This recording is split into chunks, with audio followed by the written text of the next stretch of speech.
Hello বন্ধুরা, আমার একটা নতুন ব্লগে সবাইকে স্বাগত। এই ব্লগটা অনেক দিন আগে, মানে 29শে নভেম্বরে আমার বোনের বিয়ে ছিল। বলেছিলাম না, বোনের বিয়েগুলো সামনেই, তো অফিসের কাজে সেভাবে এডিটিং করার সময় পাই না। আর দেখুন 29 তারিখে এখনও বিয়ের প্যান্ডেল চলছে, আর এদিকে আমরা সবাই চলে এসেছি। এসে এবার শ্রী বানাবো। চালের গুঁড়ো দিয়ে, চালের গুঁড়ো আর বিউলির ডাল ভিজিয়ে রেখে সেটাকে বেটে তারপরে এর মধ্যে একটু কালার দিয়ে এবার এটাকে শ্রী বানানো হবে। সবাই মিলে হাতে হাত লাগিয়েছি যাতে দেখতে শ্রীটা সুন্দর হয়। শ্রী কিন্তু ঠিকমতো না বানালে কিন্তু ফেটে যায়, তখন কিন্তু ভালো লাগে না। তো আমাদের শ্রীটা খুব সুন্দর হয়েছিল। আর আমার কাকি শিল নোড়ায় বেটে তারপরে সেই চালের গুঁড়ো দিয়ে কিন্তু করেছে। মিক্সিতে পেস্ট করা কিন্তু চালের গুঁড়ো ছিল না। দেখুন কি সুন্দর, সবাই মিলে হাতে হাত লাগিয়ে দেখতে লাগছে। এদিকে শ্রী বানানো চলছে, আর ওদিকে আমার যে বোন যার বিয়ে তাকেও রেডি করানো চলছে, কারণ তাকে আজকে আইবুড়ো ভাত দেবে আমার কাকি, লাস্ট আইবুড়ো ভাত, সেই জন্য ওদিকে রান্না বান্নাও চলছে। তো ওই জন্য আমরা এদিকে একটুখানি এটা করে নিয়ে তারপরে যাব হচ্ছে আমরা বোনকে আইবুড়ো ভাত দিতে।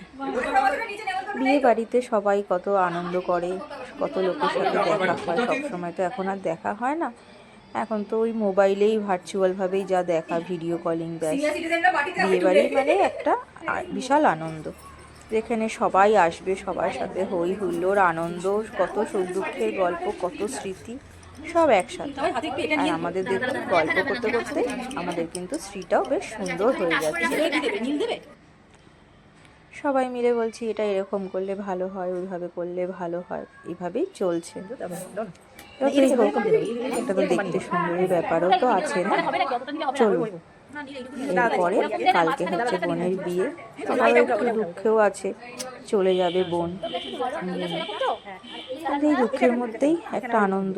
চলুন, আজকে তো অন্তত আনন্দ করিনি, কালকেরটা কালকে দেখা যাবে। আমাদের শ্রী প্রায় কমপ্লিট হয়ে এসছে।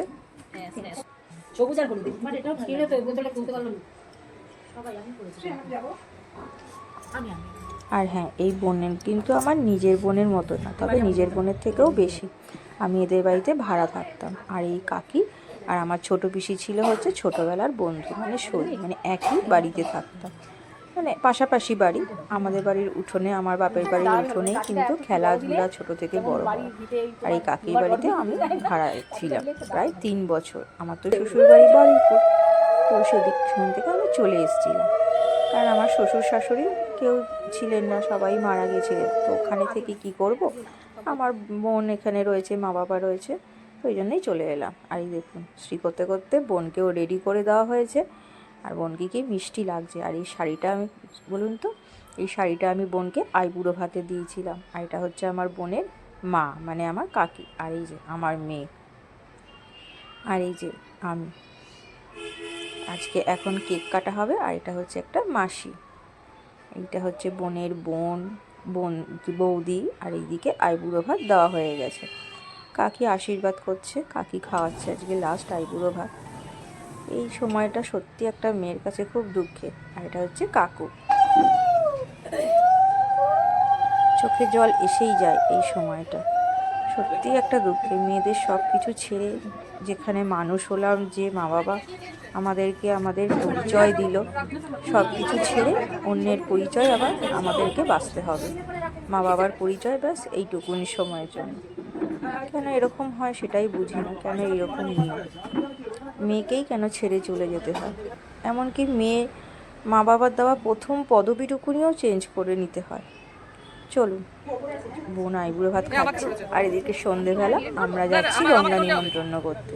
কাকি, আমি সবাই মিলে আমরা গেছি গঙ্গা নিমন্ত্রণ করতে। এদিকে বোন বাড়িতে বসে আছে, তো বোন তো এই রিচুয়ালসগুলো দেখতে পাবে না, তাই না, ঠিক আছে, ভিডিও করে এনে সব রিচুয়ালস তোমাকে দেখিয়ে দেবো। আমার বিয়ের সময় তো কিন্তু তাই হয়েছিল, আমি তো এগুলো দেখতে পাচ্ছিলাম না। তো আমার বোন, আমার বন্ধুরা, ওরা ভিডিও করে এনে আমাকে এগুলো দেখিয়েছিল যে কি করতে হয় না হয়, সেখান থেকেই জানা আস্তে আস্তে। চলুন, গঙ্গা নিমন্ত্রণ প্রায় আমাদের কমপ্লিট। এবারে আসবে একদম কাল সকালবেলা কাক ভরে একদম জল আনতে। তো সেই সময়টা আমি থাকতে পারবো না, আমার মেয়ের পরীক্ষাও রয়েছে, আর অত ভোরবেলা আসা সম্ভব না। একদম পরীক্ষা আর বিয়ে বাড়ি একদম সঙ্গে সঙ্গে, মানে বোনের বিয়ে 30 তারিখ আর আমার মেয়ের পরীক্ষা শুরু হচ্ছে 1 ডিসেম্বর থেকে। বলুন কিভাবে আনন্দ করি, একসাথে কি আর দুটো হয়? তাও ওই বিয়ে বাড়ি পরীক্ষা দুটোকে ব্যালেন্স করেই করতে হয়েছে। চলুন এদিকে এবার সন্ধেবেলা গঙ্গা নিমন্ত্রণ করে এসেছি, এবারে শুরু হবে আনন্দ নাড়ু করা। এটা হচ্ছে তিল, সাদা তিল, সাদা তিলের সাথে এবার নারকেল কোড়া দিয়ে আর হচ্ছে আটার চালের গুঁড়ো দিয়ে আর গুড় দিয়ে ভালো করে এটাকে মাখতে হবে, মানে এমনভাবেই মাখতে হবে যেন ওই মাখতে মাখতেই পাক হয়ে যায়। তারপরে এই নাড়ুটা একদম ছাকা তেলে ভাজতে হবে, এটা ওকে বলে আনন্দ নাড়ু। এটা এবার তারপরে সবাইকে দেওয়া হবে যখন মেয়ে আসবে তারপরে, এরকম। তো এটাও একটা রিচুয়াল, এটা কাকিদের আছে। আমার বাপের বাড়িতে যদিও অন্য রিচুয়াল ছিল, এক একজনের এক এক রকম নিয়ম। এই জন্য সবই তো আনন্দ করার জন্য, যাতে বিয়ের আগের দিন সবার মনটা একটু ভালো থাকে, সবাই যাতে দুঃখটা না পায়, দুঃখটা ভুলে যায়, সেই হিসেবে এই আনন্দ নাড়ু করা, বিভিন্ন রকম নিয়ম কানুন করা। চলুন এরপরে খুব তাড়াতাড়ি আমি নিয়ে আসবো আমার বোনের বিয়ের ভিডিও নিয়ে, ছোট ছোট ভিডিও, খুব বেশি ভিডিও করতে পারিনি। আর বোন আমাকে বলেছিল একটু ভিডিওগুলো করে আমাকে দিও, আমি তো বিয়ের অ্যালবাম পেতে অনেক দেরি হবে, তো সেই কারণেই ভিডিও করা। আর দেখেছেন মাখতে মাখতে কীরকম পুরো পাক হয়ে গেছে, একদম পুরো একদম হাতেই কিন্তু পুরো নাড়ু শেপটা চলে আসছে। খুব সুন্দর একটা সন্ধেবেলা আপনাদের সাথে শেয়ার করলাম আমার বোনের ছোট্ট ভিডিওগুলো নিয়ে। আর এদিকে সবাই মিলে 5 জন এলস্ট্রি মিলে নাড়ুগুলো ভাজা হচ্ছে। চলুন আবার একটা ব্লগ নিয়ে খুব শীঘ্রই আসবো।